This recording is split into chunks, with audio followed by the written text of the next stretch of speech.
마지막 주일입니다. 어느새 올해의 3분의 2가 지나간 것입니다. 이때쯤 되면 사람들은 올해 내가 무엇을 했지라고 자기 자신을 좀 돌아보게 됩니다. 그리고 올 한 해 어떤 목표를 세웠고 어떻게 달성했는지를 확인을 하게 됩니다. 안타깝게도 대부분의 사람들은 자신들의 세운 목표를 달성하지를 못합니다. 연초에는 열심히 했지만 실행이 잘 안 되는 겁니다. 목표가 몸을 좀 더 건강하게 만들거나 삶의 습관을 개선하는 정도의 가벼운 것이라면 크게 문제될 것은 없을 것입니다. 저도 올 초에 내가 좀 운동을 해서 좀 몸짱도 돼보고 해봐야 되겠다라고 그렇게 계획을 했었는데 제 아내한테 물어보니까 제가 결혼한 이후부터 매년 그 얘기를 했다고 합니다. 근데 여전히 지금도 몸은 여전히 꽝인 것 같습니다. 이렇게 좀 가벼운 것들이 목표이고 이루지 못한다면 크게 문제될 것은 없습니다. 내년에 다시 시작하면 되고 아니면 또 그 다음 해에 시도하면 될 것입니다. 그런데 진짜 중요한 목표를 달성하지 못했다면 큰 압박감과 스트레스를 받을 수도 있습니다. 예를 들어서 올해에 꼭 취업을 해야 하는 청년이 있다면 연말이 다가올수록 큰 압박감을 느낄 수 있을 것입니다. 먹고 사는 것과 밀접한 관계가 있고 주변의 시선이 날이 갈수록 따가워지기 때문입니다. 그래서 더 이곳저곳 이력서도 넣고 면접도 준비해서 노력을 할 것입니다. 그래서 그런데 더 큰 압박감을 주는 목표도 있습니다. 내 뜻대로 되지 않을 뿐 아니라 내 능력과 상관없는 그런 목표를 세우게 되면 우리는 큰 스트레스를 받게 됩니다. 내 노력, 내 능력과 상관이 없는 그런 목표가 과연 무엇일까요? 예를 들어서 사랑이라는 것이 내 목표라고 한번 생각해 보시기 바랍니다. 내가 어떤 이성을 좋아하고 사랑합니다. 그런데 그 사랑이 짝사랑인 것입니다. 상대방은 분명히 거부의 의사를 표했습니다. 노력이야 하겠지만 짝사랑은 상대방의 마음이 변해야 이루어집니다. 내가 아무리 노력하고 열심히 해도 주도권이 상대방에게 있기 때문입니다. 저도 지금 제 아내를 한때는 짝사랑을 했던 적이 있습니다. 열심히 제가 노력을 해도 받아주지 않아서 어떤 때는 하나님 나에게 왜 이런 감정을 주셨습니까? 라고 원망을 한 적도 있습니다. 물론 지금은 이렇게 잘 지내고 있어서 그런 때도 있었지 하면서 웃음을 짓게 됩니다. 그런데 여러분, 내가 아무리 노력하고 열심을 부려도 주도권이 상대방에게 있다면 그 목표는 정말로 이루기가 힘들 뿐 아니라 때로는 불가능할 때도 있습니다. 신앙의 삶에도 이런 일이 있을 수 있습니다. 하나님을 사랑하고 싶은데 사랑이 안 되는 일이 있을 수 있다는 것입니다. 올 한 해 말씀을 열심히 보고 기도도 열심히 하고 전도도 많이 하려고 했는데도 안 되는 것입니다. 단순히 노력의 문제가 아니라 솔직한 마음으로 하나님을 사랑하는 마음이 들지 않는 심각한 상황이 올 수가 있다는 것입니다. 젊은 사람들은 자신의 생각과 감정을 솔직히 표현해서 간혹 이런 고민들을 말하기도 합니다. 신앙생활을 열심히 하고 싶고 하나님을 정말 사랑하고 싶은데 자기 자신은 사랑하는 마음이 안 든다는 것입니다. 기도를 하라고 해서 열심히 했고 예배도 잘 드렸는데 왜 사랑하는 마음이 생기지 않느냐는 그런 고민을 들어본 적이 종종 있습니다. 이런 고민도 있습니다. 헌신과 봉사를 하는데 힘만 들고 즐겁지가 않다는 것입니다. 하나님을 사랑하는 마음이 있으면 그런 일이 참 즐거울 텐데 자기는 그렇지가 못하다는 것입니다. 다른 사람을 보면 정말 하나님을 사랑해서 저런 일들을 하는 것 같은데 자기만 사랑하는 척하면서 헌신과 봉사, 예배 생활을 하게 되어서 너무 괴롭다는 그런 말도 들어본 적이 있습니다. 이런 일들은 단지 신앙이 아직 어린 단계에 있거나 열심이 없는 신앙인들에게만 생기는 일이 아닙니다. 평소 열심히 신앙생활을 하고 오랜 신앙생활을 하는 사람도 하나님에 대한 사랑이 식어서 고민을 하는 경우가 많이 있습니다. 저도 이런 생각이 들 때가 있습니다. 나는 하나님을 사랑하고 있는가라는 고민을 하게 되는 것입니다. 그리고 하나님, 저는 여전히 주님을 열렬히 사랑하지 못합니다라고 제 스스로에 대해서 실망을 하게 됩니다. 내가 사랑을 해야 즐겁고 행복합니다. 내가 사랑하는 사람과 살아야 좋은 것입니다. 사람이 행복하다고 느끼는 것은 자기가 바라는 것을 소유했을 때입니다. 옷을 입어도 자기가 좋아하는 옷을 입어야 행복합니다. 음식도 자기가 좋아하는 음식을 먹어야 행복합니다. 그런데 내가 하나님을 사랑하지 못하니 예배를 드려도 헌신을 해도 사랑해야 하는데라고 다짐을 해도 도통 즐겁지가 않은 것입니다. 주님을 사랑하지 못하니 이런 일이 생깁니다. 오늘 본문의 말씀은 이런 생각을 해보았던 성도님들에게 큰 힘을 줍니다. 사실 신앙인이라면 나는 왜 하나님을 열렬히 사랑하지 못하는가에 대한 고민은 한 번 이상은 해보셨을 것입니다. 그런 고민을 했다면 오늘의 말씀은 힘이 되고 길이 됩니다. 오늘 본문에서는 분명히 말하고 있습니다. 사랑의 주도권은 우리에게 있는 것이 아니라 하나님에게 있는 것이라고 선포하고 있습니다. 10절 말씀을 제가 다시 한번 읽겠습니다. 사랑은 여기 있으니 우리가 하나님을 사랑하는 것이 아니요 하나님이 우리를 사랑하사 우리 죄를 속하기 위하여 화목제물로 그 아들을 보내셨습니다. 내가 왜 하나님을 사랑하지 못할까? 이 고민을 나는 왜 그럴까 하는 문제로서 풀려고 하면 그 문제는 풀리지 않습니다. 왜냐하면 사랑의 시작이 내 안에서부터가 아니기 때문입니다. 하나님이 먼저 사랑하셔서 우리의 이 사랑이 시작이 되었습니다. 내 밖에서 사랑이 시작되었다는 것입니다. 그런데 자꾸 왜 나는 안 될까? 왜 그런 감정이 안 생길까? 고민을 한다면 엉뚱한 데서 답을 찾는 것입니다. 성도의 구원은 하나님께서 우리를 사랑해서 이루어진 것입니다. 우리는 구원받을 필요성도 모르고 또 그것이 있는지도 모르면서 살아왔던 존재들입니다. 하나님을 사랑해야 되는지도 모르고 그런 사랑이 있는지도 몰랐습니다.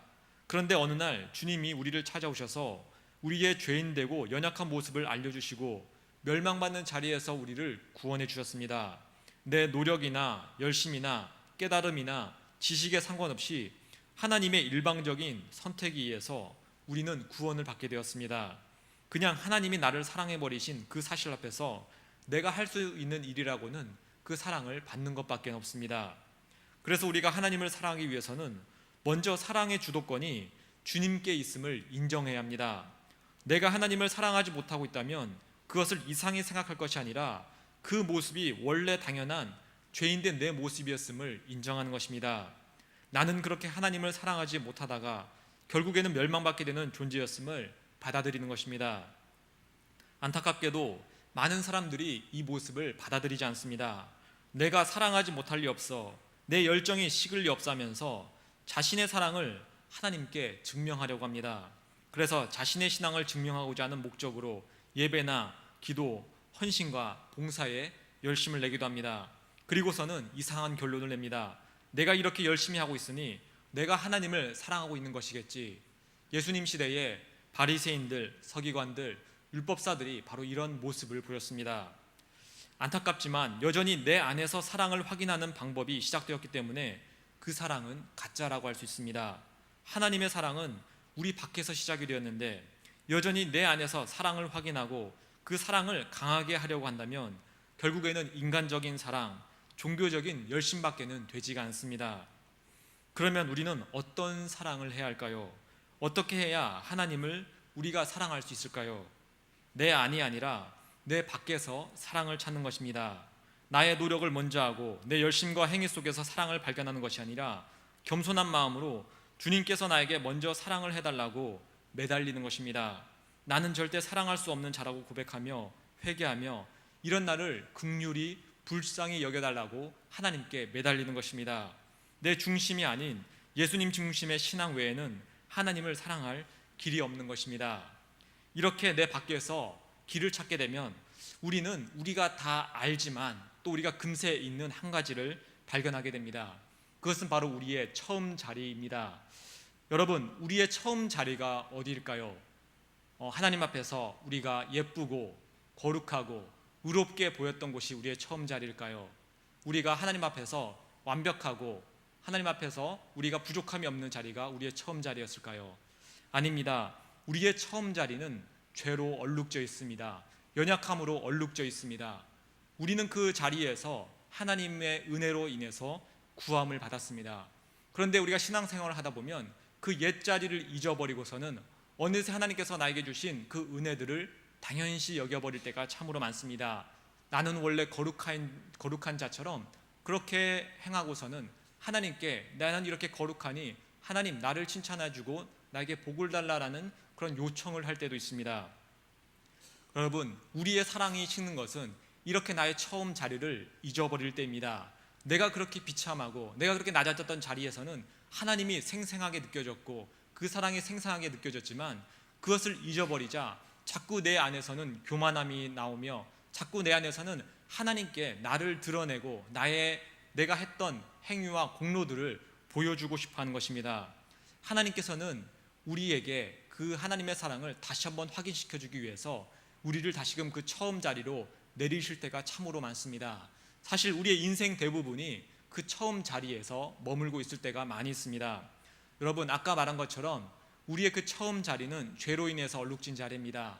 그 죄로 인해서 얼룩졌다는 것은 우리가 어떤 심각한 죄를 짓거나 또는 우리가 중차대한 어떤 큰 범죄를 저지른 그런 것보다 더 큰 의미를 갖고 있습니다.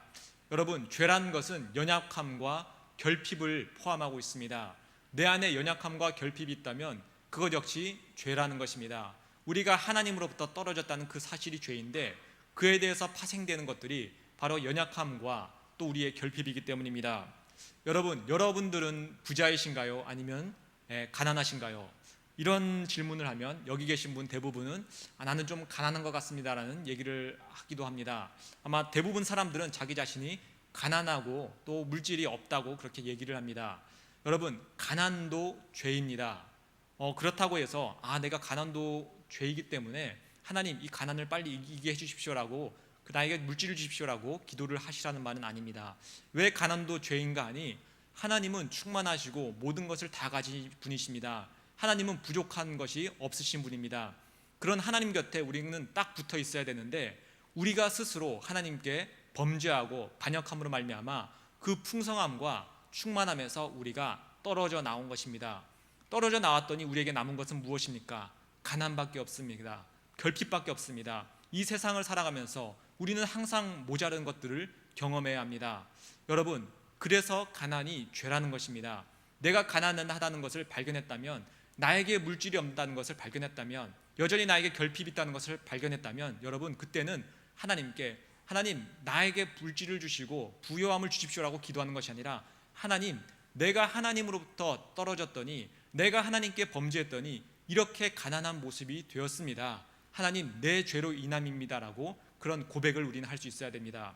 여러분, 병이 든 것도 죄로 인함입니다. 하나님은 완벽하신 분으로 그분 안에는 이 질병이란 것, 병듦이란 것, 부정한 것이 전혀 없습니다. 그래서 구약에서는 어떤 병이 걸리고 또는 어떤 질병이 있으면 그 사람은 부정하다라고 합니다. 하나님과 떨어져 버렸기 때문에, 범죄하였기 때문에 그런 질병과 아픔이 있다는 것입니다. 그래서 여러분 가운데 몸이 아프거나 질병이 있다면 그 사람은 자기의 처음 자리를 생각하라는 하나님의 은혜로 알아야 됩니다. 이 병을 고쳐달라는 것을 먼저 기도할 것이 아니라 하나님, 내가 하나님으로부터 떨어져 나왔더니 내가 하나님의 말씀에 반역하고 하나님 앞에서 내가 이렇게 죄를 지었더니 내가 죄인이라서 이렇게 나는 아프고 병이 들었습니다라고 고백을 할 수 있어야 됩니다. 여러분, 나이가 들어서 우리의 육신이 노쇠해지는 것 역시 죄의 결과입니다. 하나님에게는 영원한 밖에 없습니다. 영원한 생명밖에 없습니다. 그래서 하나님 옆에 붙어 있을 때는 우리 안에서는 늙음이라는 것이 없고 육신의 쇠퇴함이라는 것이 없습니다. 나중에 여러분이 하나님 나라에 가서 그것을 생생하게 경험할 것입니다. 그런데 우리가 그 하나님의 영생에서 떨어졌더니 우리의 육신은 날이 갈수록 쇠퇴해집니다. 늙어집니다. 그리고 결국에는 우리의 생명이 끊어지게 됩니다. 우리가 하나님으로부터 반역하고 죄인 된 길을 걸어갔기 때문에 이런 일들이 우리에게 있는 것입니다. 여러분, 우리는 이 처음 자리를 다시금 기억해야 됩니다. 그리고 우리가 예수님을 믿고 있다면 하나님께서는 우리를 사랑하셔서 그 처음 자리에 그냥 놓아두시지 않는다는 하나님의 그 고백임을, 또 하나님의 그 인도하심을 우리는 발견할 수 있어야 됩니다. 오늘 우리가 본 말씀 중에는 우리가 하나님을 사랑하지 못하다는 것에 대해서 하나님이 우리를 먼저 사랑했다고 전하고 있습니다. 그리고 그 사랑의 증거로서 아들 예수 그리스도를 우리에게 보내주셨음을 전하고 있습니다. 여러분, 우리는 아까 말한 것처럼 하나님으로부터 떨어져 나왔기 때문에 우리의 그 처음 자리에서 영원한 멸망으로 떨어질 수밖에 없습니다. 영원한 결핍과 영원한 가난과 영원한 질병과 영원한 죽음, 이것을 다른 말로 말해서 지옥의 고통이라고 합니다. 이 지옥의 고통에서 영원토록 살아야 되는 게 우리의 원래의 모습이라고 할 수 있습니다. 그런데 하나님께서는 우리를 사랑하시고 우리에게 은혜를 베푸시며 우리에게 자비를 베푸셔서 그 자리에서 우리를 구원해 내시고자 예수 그리스도를 보내셨습니다. 우리 대신 그 모든 죄를 뒤집어 쓰시고 우리가 당해야 되는 그 모든 지옥의 고통을 하나님께서 대신 자기 아들에게 모두 뒤집어 씌우신 것입니다.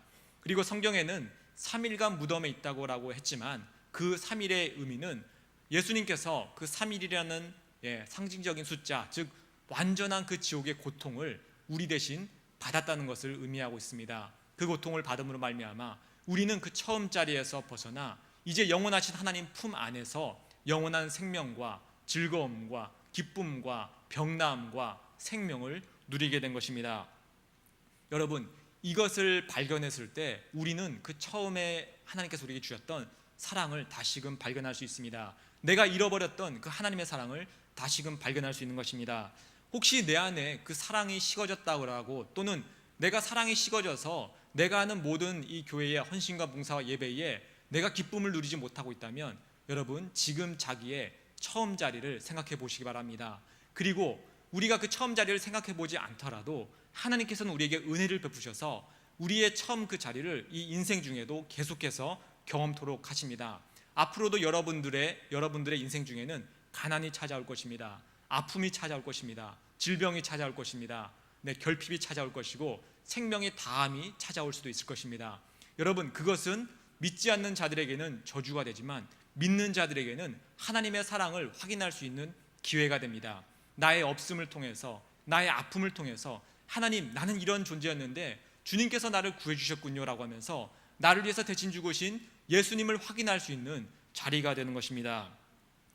성경에서는 우리 성도를 알곡과 가라지로 구분을 할 때가 있습니다. 알곡과 가라지는 겉모습이 사실 구분이 안 됩니다. 겉으로 봤을 때는 어떤 것 안에 열매가 있고 어떤 것 안에 열매가 없는지 구분이 안 된다는 것입니다.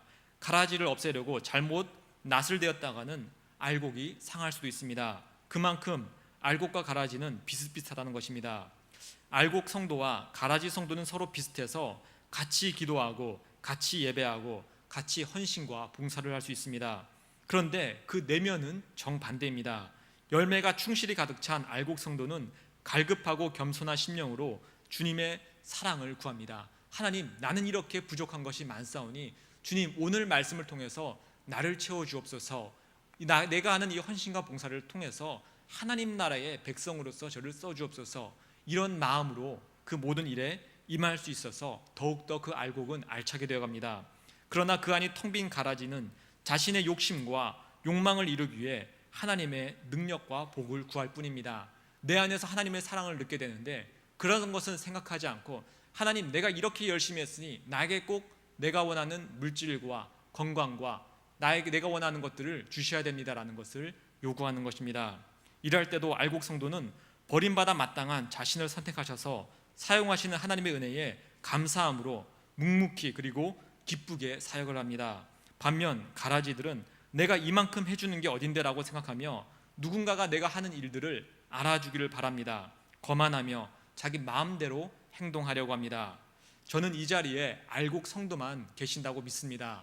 그러나 때로는 우리가 하나님에 대한 사랑을 잃어버리면 우리의 알곡된 모습 속에서도 가라지 같은 모습이 나올 수 있습니다.